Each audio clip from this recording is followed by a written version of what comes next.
I'm Zoe from Greenmanity. Today I'm going to talk to you about stationery, wedding stationery. Now, obviously the most eco-friendly possible way of doing your wedding stationery is to not have any. But naturally that's not really an option because you need to get in touch with your guests. You need to be able to invite them. You need to be able to tell them where they're coming to for your wedding. You need to tell them what time it is. You need to tell them when they're at the wedding. Maybe if you're having a church ceremony and you want people to be singing, you need them to know the words for the hymns. You want to be able to tell people maybe what they're eating. You might want to thank them for coming. And in addition, you might want them to know exactly which seat they're sitting in. So although there are other ways of doing all of those things, stationery is a really lovely, beautiful and simple way of pulling all of that together, creating a theme that's consistent across your entire wedding, whether that be colour, style, flower, whatever it may be, and just giving you that kind of cohesive element to your wedding. And whilst, as I say, the most environmentally friendly way is not to do it, that just isn't, that's a shame. It really is. So the best option really is to look at ways of making that stationery more sustainable, more eco-friendly, limiting it in terms of its wasteful nature and making it as recyclable and user-friendly as possible in an environmental way just as much as in an easy to read way for your guests. So some top tips here in terms of making your wedding stationery more environmentally friendly. So first of all, only buy what you need. This might seem obvious, but if you're ordering menus or you're ordering orders of service or you're ordering invitations, actually, how many do you need? Will one menu be enough per table? Do you need really to do a menu for every guest? Probably not. Orders of service, can guests share? So maybe one between two or one between a family. Not everybody needs their own individual one. In addition, you know how many people you're going to invite. Maybe keep one or two spare, but you don't need 10 spares because ultimately they're just going to end up in the bin.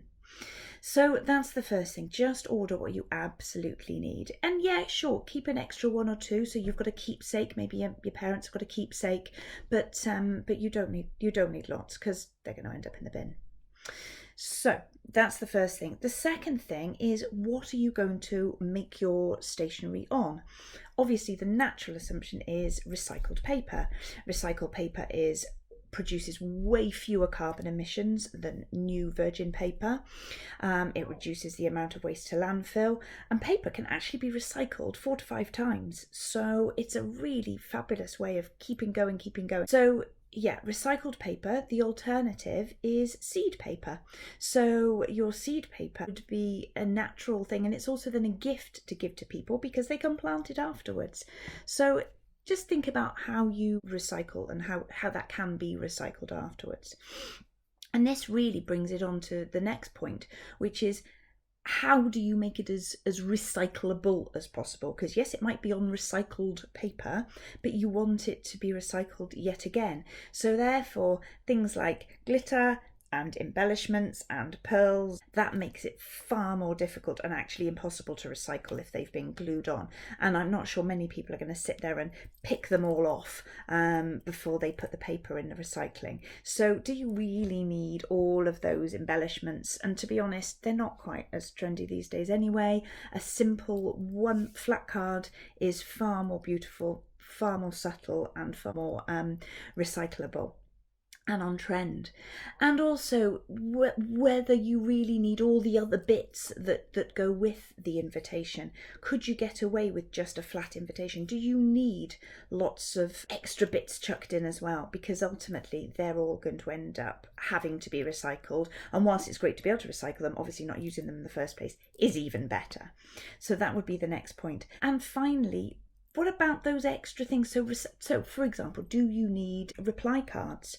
Could you maybe ask people to reply to an email address? If you've got the main information, why not create a website and actually some of the additional information that goes with it? So your directions, your guest list, your places to stay, all of that information could be on a website. You could even ask people to RSVP to the website, and then that can generate an email to them with all of that other information they need to know. So yes, it's beautiful to send email and to send invitations through the post, and it's lovely to receive those, and it's lovely to have something tangible to look at on the day and to take with you, so when you're looking for where you're going, to find the venue, but also to keep afterwards. But realistically, they only really need to keep one thing. They don't need to keep all the other bits that go with. So that's something else that you could do.